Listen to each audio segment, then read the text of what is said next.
Барлықтарыңызға сәлем. Мен бүгін сіздерге өте жұмсақ болып шығатын идеальная сосиска в тесте үйрететін боламын.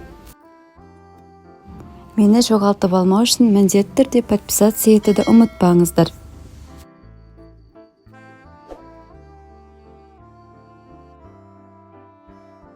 Ең алдымен үстімізді ыдысқа жылытып құямыз. Үстінен қалған ұннан басқа барлық ингредиенттерді салып араластырамыз.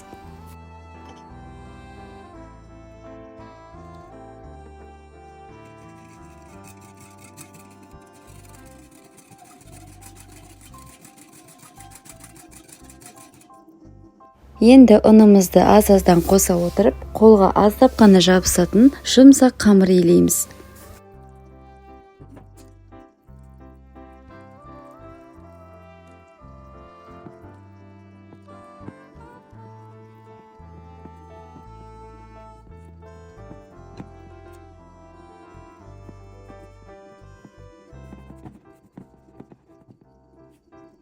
Осылай болдау деген кезде бір шай қасық майды, сұйық майды қолымызға құямыз. Сол кезде қолға жабыспай иленуі оңай болады.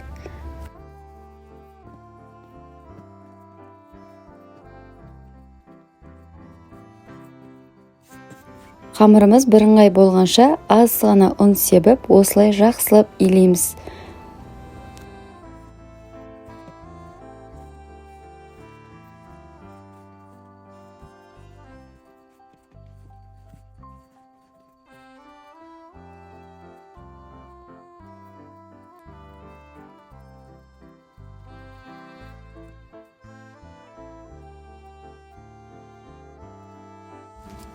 Ыдысқа салып, үстінен осылай пищевая пленка жауып, 1 сағатқа жылы жерге қойып қоямыз.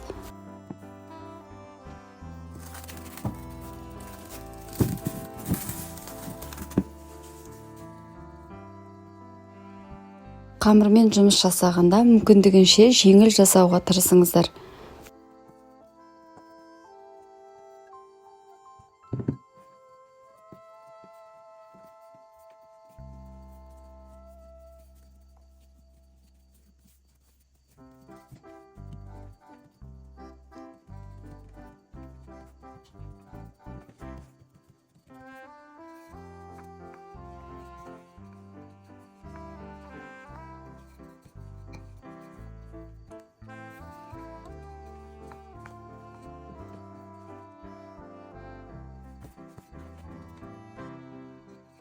Осылай аз-аздан ұн сеуіп, 3 мм қалыңдықта жайып аламыз.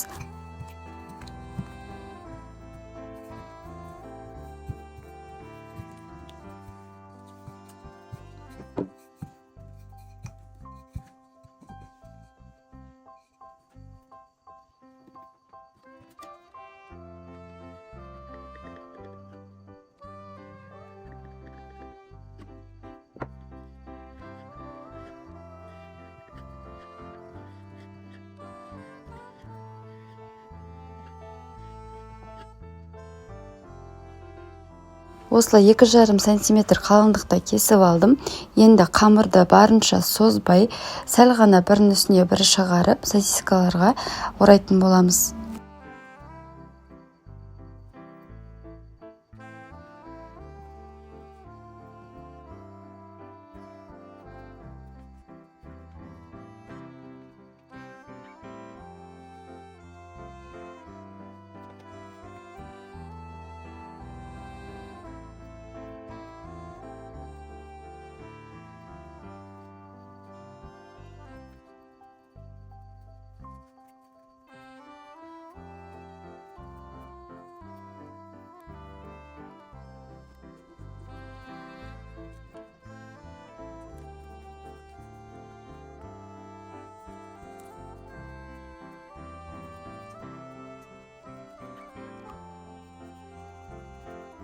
Бір жұмыртқаны шағып, араластырып, үстінен осылай жағып шығамыз.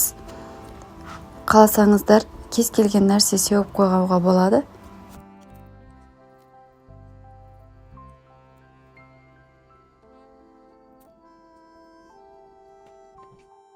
Бетін пищевая пленкамен жауып, тағы 15-20 минутқа жылы жерге қойып қоямыз.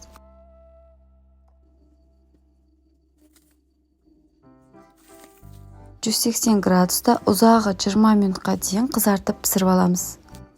Мінекей осылай көтеріліп, әдемі болып пісіп шықты. Сіздерге видео ұнаған болса, лайк басып, комментарий жазуды ұмытпаңыздар. Сіздер де міндетті түрде жасап көріңіздер. Әр адамда бір жасағаннан шығатын рецепт. Менің каналыма тіркеліп алуды ұмытпаңыздар. Осындай көптеген оригинал күшті рецептермен күнде бөлісіп отыратын боламын.